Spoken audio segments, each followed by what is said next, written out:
Hello, my name is Jane Ward. I'm representing Showing Up for Racial Justice. Gosh, first, since the officer who killed Anthony McLean is subject to tolling, the city can still take disciplinary action, so let's do it.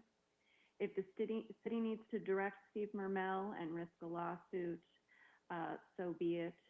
If we need to amend the charter to empower the council to discipline its employees and untie its hands when the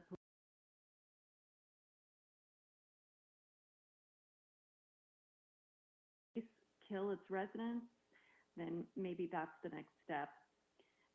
Like in Long Beach, this should have been handled by the city right away. Steve Mermel described that case as terrible and egregious. An officer fired into a car that was driving away. He described that mother with sympathy. But the Pasadena police fired into a body, the body of Anthony McLean, a body that was running away. Why isn't that egregious? Why wasn't that perceived to be terrible enough that the city felt confident to take action?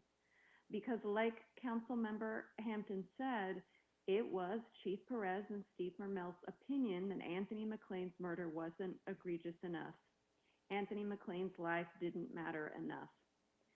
As Hampton also said, you don't need a criminal investigation to fire an employee.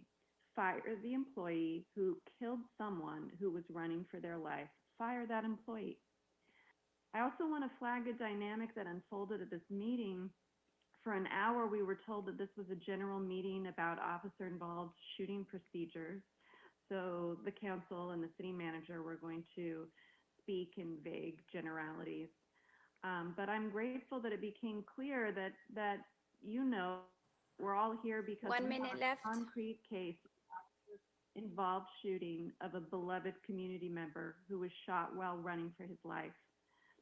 But his life was not deemed valuable enough for this to rise to the level of egregiousness.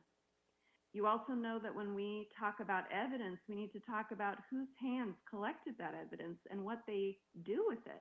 Because anyone who's watched the video of Anthony McLean's shooting knows that it is far from being reliable evidence. It's more of a PR video for the Pasadena Police Department with voiceovers telling viewers what they want us to see and graphics that claim to spotlight a gun that no one can see and so forth. Speaking of the evidence, we need a policy in which the unedited, undoctored evidence is made available to the public and remains posted until the end of the investigation. The city needs a policy that makes an immediate investigation by an objective party, not by the police themselves, a mandatory procedure following shootings or other. Time has expired.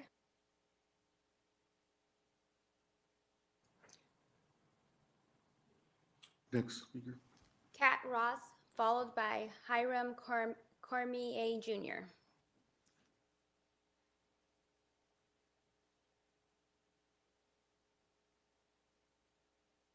Hi.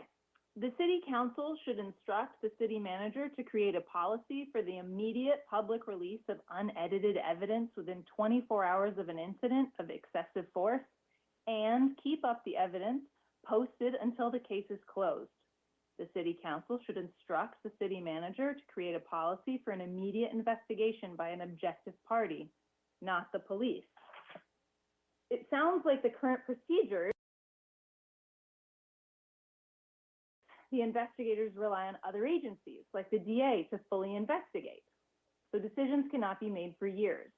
City Council should instruct the city manager to create a policy wherein the Pasadena police investigators fully investigate, so that disciplinary action can be made in a timely manner. Their own investigation should include interviewing witnesses, depositions, sworn statements, reviewing video and audio evidence, so that confident decisions can be made within 9 months. Officers do not want to work side by side with officers who act out of policy. It's odd that Pasadena wants to keep officers employed after killing or beating residents of Pasadena. Firing officers who kill or beat our residents keeps our residents safe. Councilmember Madison said police officers protect us all, but they did not protect Anthony McLean, and they certainly did not protect Chris Ballou. Agendize the conduct of City Manager Steve Vermel and his delinquents in holding his employees accountable to a standard Pasadena residents deserve.